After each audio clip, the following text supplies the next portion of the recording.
আসসালামু আলাইকুম ভিউয়ার্স, আবারও চলে এসেছি নতুন কোনো রেসিপি নিয়ে। একদম নরম তুলতুলে আর রসালো, যা মুখে দিলেই মিলিয়ে যাবে এমন একটা সহজ আর মজাদার, মুখে লেগে থাকার মতো রসপুলি পিঠা রেসিপি তোমাদের সঙ্গে শেয়ার করব। এই পিঠাটা দেখতে যেমন সুন্দর আর লোভনীয় লাগছে, খেতেও অনেক বেশি মজার হয়। বানানো একদম সহজ, হাতের কাছে থাকা দুই একটা উপকরণ দিয়ে ঝটপট বানিয়ে নিতে পারবে। চলো তাহলে এই দারুণ মজার নরম তুলতুলে রসালো সুজির ভাজা রসপুলি পিঠা কিভাবে বানিয়ে নিলাম প্রথম থেকে শেষ পর্যন্ত দেখে নিই। আশা করছি ভালো লাগবে। পিঠা তৈরি করার জন্য প্রথমেই চুলায় একটা প্যান বসিয়ে দিয়েছি আর দিয়ে দিলাম একটা বাটি মেপে 1 বাটি সুজি। চুলো ফ্লেমটাকে একেবারে লোয়ে রেখে একটা স্প্যাচুলা দিয়ে অনবরত নেড়েচেড়ে সুজিটাকে 2 থেকে 3 মিনিটের মতো একটু ভেজে নেব। এতে করে সুজির কাঁচা গন্ধটা চলে যাবে। তবে সুজির কালারটা না কোনোভাবেই চেঞ্জ হয় বা পুড়িয়ে না যায়, সেদিকে অবশ্যই লক্ষ্য রাখতে হবে। এখানে সুজিটাকে প্রায় 3 মিনিটের মতো অনবরত নেড়েচেড়ে আমি ভেজে নিয়েছি। তারপর অ্যাড করে দেব ঠিক ওই বাটি মেপেই আগে থেকে জাল করে রাখা 2 বাটি দুধ।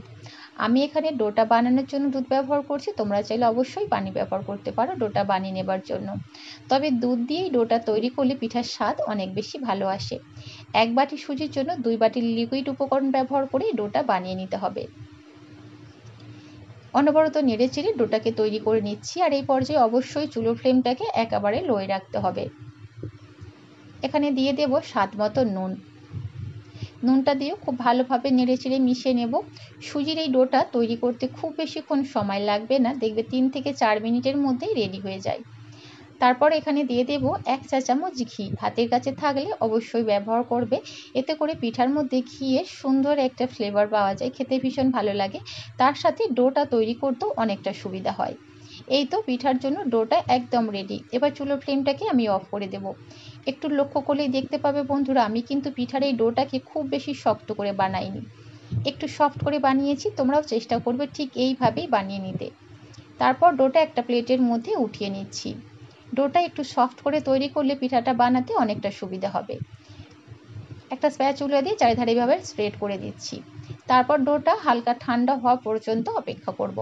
ততক্ষণে চলো পিঠার জন্য চিনির শিরাটা বানিয়ে নিই। এদিকে চুলায় আবারও একটা প্যান বসিয়ে দিয়েছি আর দিয়ে দেব 1 বাটি চিনি। আমি কিন্তু এখানে একটা বাটি মেপেই সমস্ত কিছু উপকরণ ব্যবহার করছি। দিয়ে দেব 2 বাটি পানি। আর এই পিঠাটার জন্য একদম পাতলা একটা মিষ্টি চিনির শিরা আমাদের তৈরি করতে হবে। দিয়ে দেব সুন্দর একটা ফ্লেভারের জন্য 2টা এলাচ। এলাচের মুখগুলো একটু ফাটিয়ে দিয়েছি। ভালোভাবে নেড়েচেড়ে মিশিয়ে নিচ্ছি। আচ্ছা, তোমরা যদি এখানে মিষ্টির পরিমাণটা একটু বেশি পরিমাণ পছন্দ করো, তাহলে 2 বাটি পানির পরিবর্তে 1.5 বাটি পানি ব্যবহার করতে পারো। চিনিটা মেল্ট হয়ে যাবার পর আমি 3 থেকে 4 মিনিটের মতো চিনির শিরাটাকে ফুটিয়ে নেব। খুব বেশিক্ষণ চিনির শিরাটা ফোটানোর প্রয়োজন নেই, একদম পাতলা একটা মিষ্টি চিনির শিরা আমাদের তৈরি করতে হবে। এবার চুলোর ফ্লেমটাকে অফ করে দিচ্ছি। ঢাকা দিয়ে চিনির শিরাটা একটা সাইডে রেখে দেব। আর এদিকে ডোটা বেশ কিছুটা আমার ঠান্ডা হয়ে গেছে। ভালোভাবে 3 থেকে 4 মিনিট সময় নিয়ে ডোটাকে মথে নিতে হবে। একদম সফট আর স্মুথ করে ডোটাকে ভালোভাবে মথে নিতে হবে। এই পর্যায়ে ডোটা একটু হাতের মধ্যে লেগে যাচ্ছে, তাই সামান্য একটু ঘি ব্যবহার করছি। তোমরা চাইলে সাদা তেলও ব্যবহার করতে পারো, এতে করে ডোটা হাতের মধ্যে একদমই লেগে যাবে না, খুব সহজেই ডোটা বানিয়ে নিতে পারবে। দেখতেই পাচ্ছ বন্ধুরা, পিঠার এই ডোটা কতটা আমি সফট আর স্মুথ করে তৈরি করেছি। তোমরাও চেষ্টা করবে ডোটাকে ঠিক এইভাবেই বানিয়ে নিতে, তাহলে দেখবে পিঠাটা বানাতে কোনো রকম অসুবিধা হবে না। এবার এই ডো থেকে আমি 4টে লেচি কেটে নিচ্ছি। একটা লেচি নিয়ে রুটি বেলে নেব, আর বাকি 3টে অবশ্যই ঢাকা দিয়ে রাখতে হবে। সামান্য একটু ময়দা ছিটিয়ে দিচ্ছি রুটিটা বেলবার সুবিধার জন্য। তবে এই রুটিটাকে খুব বেশি পাতলা করে বেললে হবে না, একটু মোটা করে রুটিটাকে বেলে নিতে হবে। আমি দেখিয়ে দিচ্ছি, দেখো বন্ধুরা, আমি রুটিটাকে ঠিক কিভাবে বেলে নিয়েছি। খুব বেশি পাতলা করে রুটিটা বেললে পিঠাগুলো তেলে ভাজার সময় ফেটে যাবে। এবার একটা বাটি নিয়ে এভাবে ছোট ছোট করে আমি কেটে নেব। তোমরা চাইলে পিঠাগুলো এর থেকে বড় করেও তৈরি করতে পারো বা এর থেকে ছোট সাইজেও বানিয়ে নিতে পারো। আমি এখানে একটা রুটি বেলে 3টে সিট তৈরি করে নিচ্ছি। তো দেখতে পেলে বন্ধুরা, এই পিঠাগুলো বানানো কতটা বেশি সহজ, অল্প সময়ের মধ্যেই ঝটপট বানিয়ে নিতে পারবে।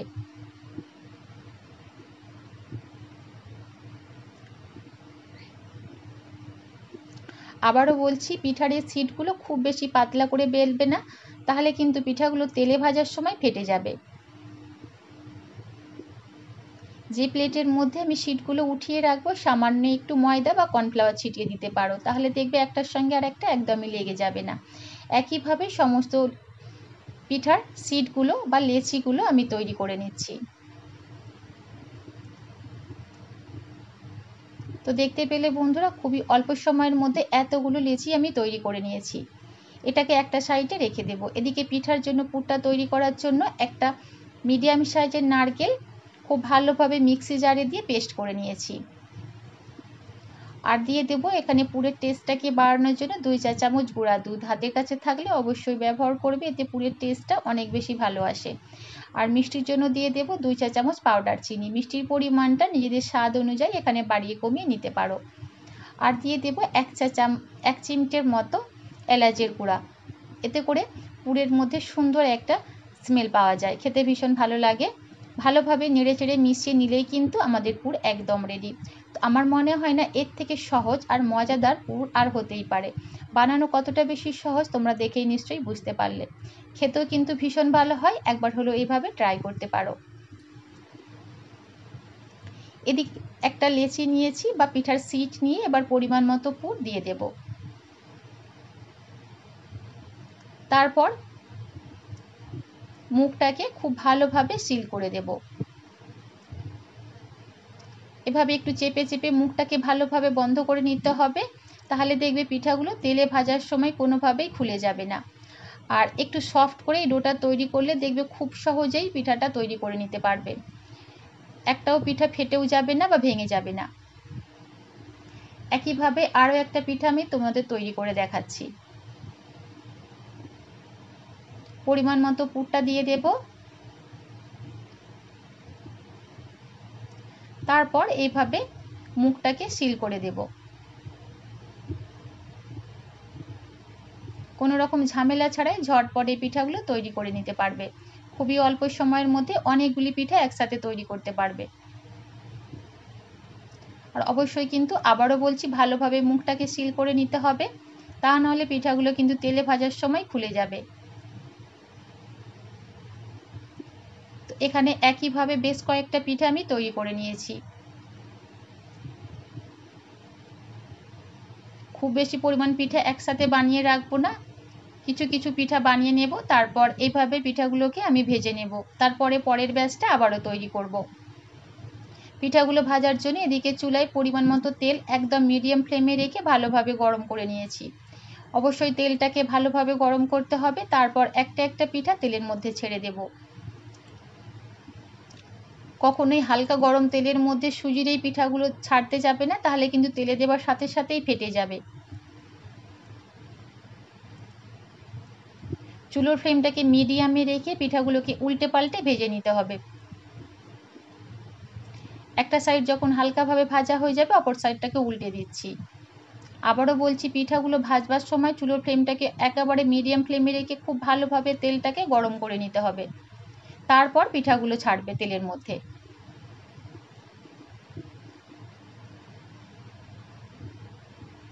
তো দেখতেই পাচ্ছ বন্ধুরা, এখানে কিন্তু একটাও পিঠা আমার ভেঙে যায়নি বা ফেটে যায়নি, খুব সুন্দরভাবে তৈরি হয়েছে।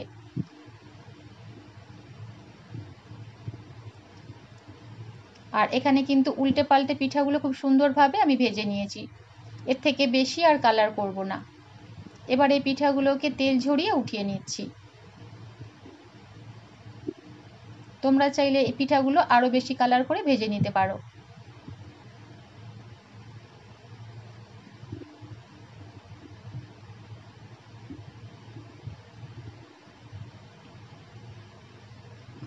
একইভাবে বাকি পিঠাগুলোও ভেজে নেব।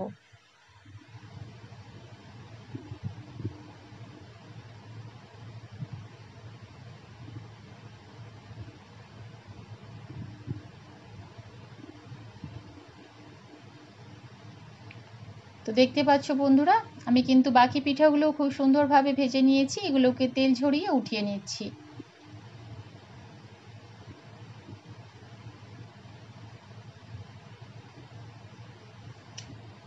একইভাবে সমস্ত সুজির পিঠাগুলো আমি ভেজে নিয়েছি।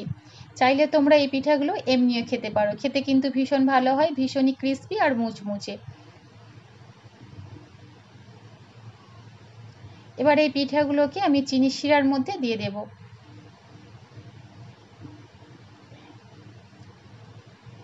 তারপর ঢাকা দিয়ে পিঠাটাকে আমি জাস্ট 5 মিনিটের মতো রেখে দেব। এর থেকে বেশি সময় রাখবার একদমই প্রয়োজন পড়বে না। এই 5 মিনিটের মধ্যেই দেখবে পিঠাগুলো চিনির শিরাটা সুন্দরভাবে সোক করে নেবে। ঠিক 5 মিনিট পর ফিরে আসলাম। এবার এই পিঠাগুলোকে আমি একটা প্লেটের মধ্যে উঠিয়ে নিচ্ছি। এর থেকে বেশি সময় রাখলে কিন্তু পিঠাগুলো চিনির শিরার মধ্যে একদম গলে যাবে। তো দেখতেই পেলে বন্ধুরা, নরম তুলতুলে আর রসালো সুজির এই রসপুলি পিঠা বানানো কতটা বেশি সহজ, খেতেও অসম্ভব মজার হয়। হঠাৎ করে মিষ্টি কিছু খেতে ইচ্ছা করলে এই রেসিপিটা বানিয়ে দেখতে পারো। বাড়ির ছোট থেকে বড় সকলে অনেক বেশি পছন্দ করে খাবে। একটা পিঠা তোমাদের আমি কেটে শেয়ার করছি যে কতটা বেশি নরম তুলতুলে হয়েছে। একদমই নরম তুলতুলে, দেখেই নিশ্চয়ই বুঝতে পারছো, মুখে দিলেই মিলিয়ে যাবে। তো আজকের আমার এই সহজ ও মজাদার সুজির রসপুলি পিঠা রেসিপি তোমাদের কেমন লাগলো অবশ্যই কমেন্ট করে জানিও। রেসিপিটা ভালো লাগলে নিজের ফ্রেন্ড এবং ফ্যামিলির সঙ্গে শেয়ার করবে, অপরকে আমার ভিডিওটা দেখার সুযোগ করে দেবে।